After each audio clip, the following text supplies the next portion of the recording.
mission, our campaign is Urban Enthusiasm, increasing volunteers for IUPUI's Urban Gardens. Alright, so this is basically a brief table of contents of what we're going to be covering today. We'll be covering what the urban gardens are, what our campaign is about, although with competitive analysis, we're going to go over our research, our tactics, brief Gantt chart budget, the main event which we'll be leading up to, which is the grand opening of the gardens, and then a project development recommendations. Cool. Yeah, so what are the urban gardens? They are organic gardens that produce hundreds of pounds of fresh produce annually. One of them is the New York Street Garden, which is located east of White River, and then the other one is the Central Garden, which is located east of the University Library. Wow. And the goal of our campaign is to find new and exciting ways to bring in new members from the IU community and make them aware of the need to maintain gardens on campus. Right, with our goal, the primary goal of our campaign is to increase the number of volunteers for the SEC's Urban Garden by about 10 students per semester. Our primary objective is to encourage promotion of the urban garden through the spring semester. We'll do this through 3 open to the public events that support sustainability, gardening, and community in order to increase the understanding in the importance of the public garden, especially within the urban environment since we are in the city. Yes. So the SEC's mission is to tackle issues that fall within the spectrum of sustainability, for example, environmental awareness, economic equality, and social justice. In order to make IUPUI's campus more livable and enjoyable for students, faculty, and staff. And their vision is for the SEC to be able to be the bedrock of a more sustainable and ecologically friendly campus in the near future, made possible by the efforts of students, staff, and faculty alike.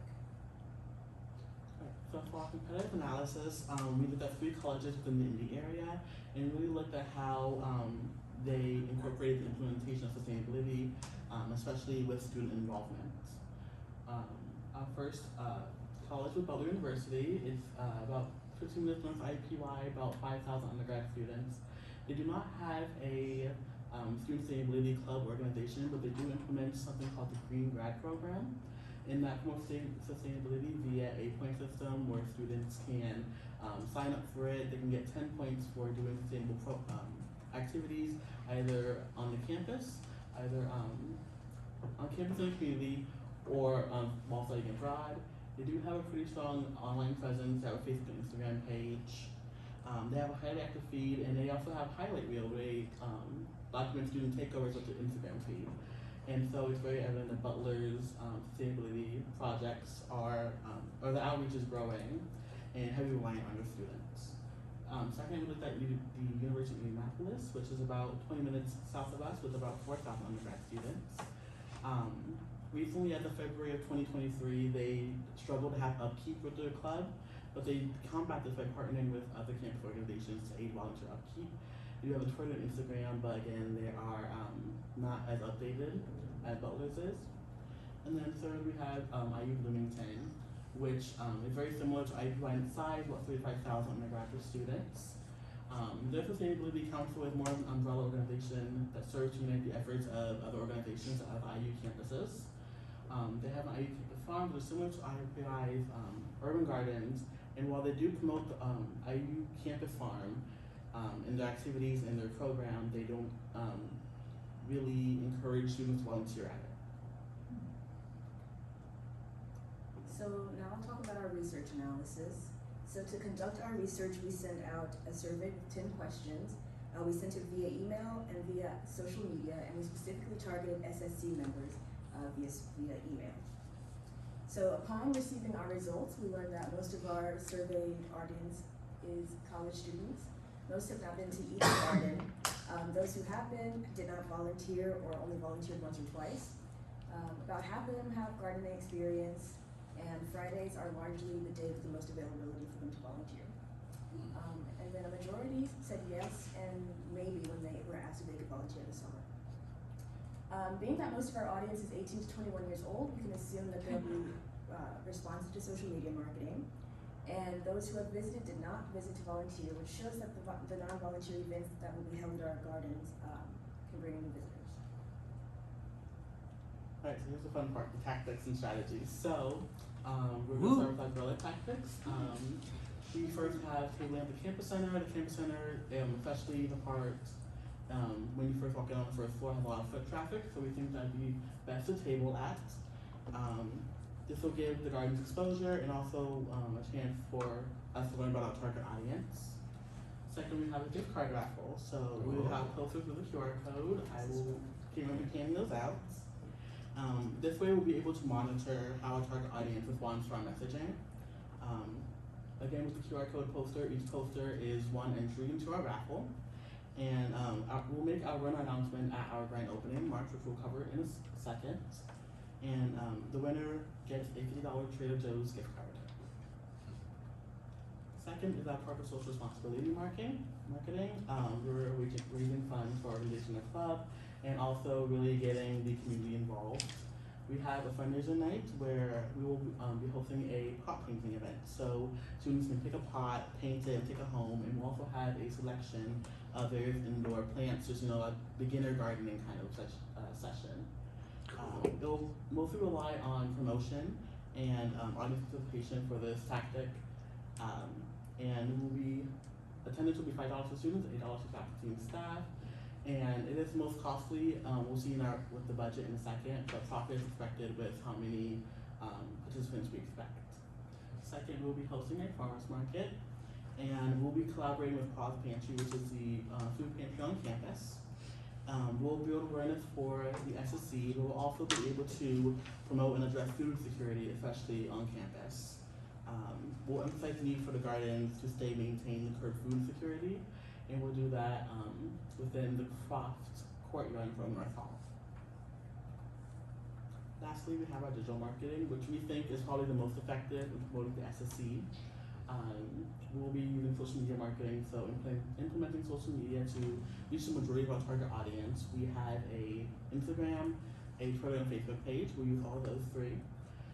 We'll be using free use applications like Canva to make graphics. This will come at no charge since it is free. We can also plan to use Adobe Photoshop or any of the other applications within the free IU Adobe Creative Cloud. Next, we have televised advertisements. So we have a couple televisions on campus that display IU campus news. We have some in Kavanaugh, Eskenazi, I believe the campus center as well. And with this, we'll make televisable graphics that are eye-catching and easy to read. And really, the importance of televised advertisements that they cater to all schedules. So if you're walking by, you don't have time to stop by a table, you can just look up and oh, well, SFC is having this event in 2 weeks. We can go to it, And cool. It caters most to accessibility in the busy lives of students, faculty, and staff. So moving on to our Gantt chart, which displays the timelines during which our tactics will take place. First, we have advertising on the campus televisions, which will start in February, and then it'll end at the end of the semester. And then we'll start social media marketing February 21st, which will run through the entire campaign, so the spring semester, the summer, and then part of the fall semester. Starting March 1st, we'll start tabling the campus center, and that will run until March 21st, which is the day that the garden opens. And similarly, the raffle will run the same dates. Our next event isn't until the fall semester, which is the farmers market, and we will start advertising for that on social media on August 5th, all the way until the date of the event, which is August 28th. And then we'll round back to the campus televisions, starting September 1st, all the way through the end of the semester, or the end of the campaign. And then we have our pot painting fundraiser, so we will start marketing for that on September 1st, and then we will finish at the end of the campaign, which is September 21st. Right, here's a brief overview of our budget. This is subject to change. Our budget cap is $300. Most of this will go to the gardening fundraiser, but with the fundraiser we have a projected 30 participants, and with attendance as $5 per student and $8 per staff. We expect a profit of about $180, and that can go toward other funding for the club and supplies for the gardens. Let me see here. Obviously, tactics our fundraiser that takes up the most space. Our digital marketing is listed at no expense, especially with applications like Canva and the IU Creative Cloud. The incentives for the tabling as a thank you for signing up for updates. So we'll be probably having candy, pens, little things that say thank you for stopping by, remember us as SSC. T-shirts. Working for a good cause, and t-shirts. Yeah, thanks. Yeah. I like so t-shirts. in total, we'll expect to be using $254 of those $300, with $46 reserved for any unforeseen expenses. Okay. So most of our tactics are leading up to the grand opening of the gardens, which is the first day of spring in 2024. This will be happening at Central Garden, which is east of the University Library. Here's our graphic we made in Canva. Again, very useful, free, love it. March 21st, 2024 at 6 p.m. Anyone's welcome to come, and we'll be advertising this throughout Instagram, Facebook, and Twitter. Okay, so lastly is evaluation and recommendation. So there are several ways to manage success in this campaign. At the end of the campaign, we would collect data such as social media engagement, the number of followers, attendance numbers, and the number of volunteers. And then at the end, we would survey every volunteer about their experience at the gardens. We would use software such as Sprout Social or Hootsuite to analyze our social media metrics, focus mainly on impressions and profile actions. And once all of the metrics are collected, we'll be able to measure the change in our followers, our engagement rate, and the number of times our users clicked on links within our profile. And then a successful campaign would result in followers increasing by at least 8%, ideally 10%, an engagement rate of 6%, and an average of 75 profile actions. Next, we would analyze the number of attendees for the three big events, which are the grand opening, the farmers market, and the pot painting fundraiser, compared to their respective budgets. So because the grand opening is a free event, it would be successful with an attendance of 35 members. The farmers market would be considered a success with a turnout of 15 members and an ROI, or return on investment, of 6.5%. And then the pot painting fundraiser would be considered a success with 28 people attending, or an ROI of 11%. Lastly, we would analyze the increase or decrease in volunteers. So obviously any number of increased volunteers would be a success, but our goal is to increase the number of volunteers by 10%. But regardless of the number of volunteers at the end, we will be surveying them and asking them about their experience in the gardens, and hopefully they will use that information for the next year. The end. Are there any questions or comments? I was gonna say, I love your slide deck, it's awesome. Thank you. I agree, it's adorable. That was used with Canva, right? Yes. Ah, see, anybody know Canva does this now too? It's cool. Very cool.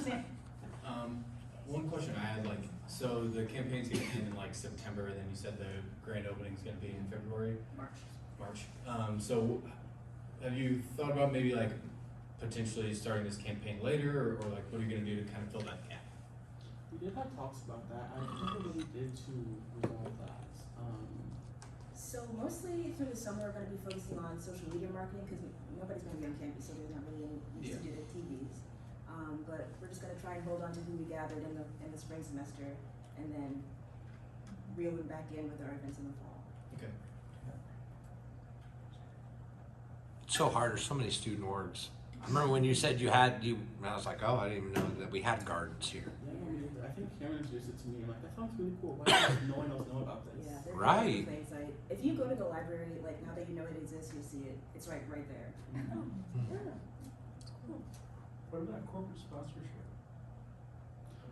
Ooh. Farmer's Fridge. We did not consider that.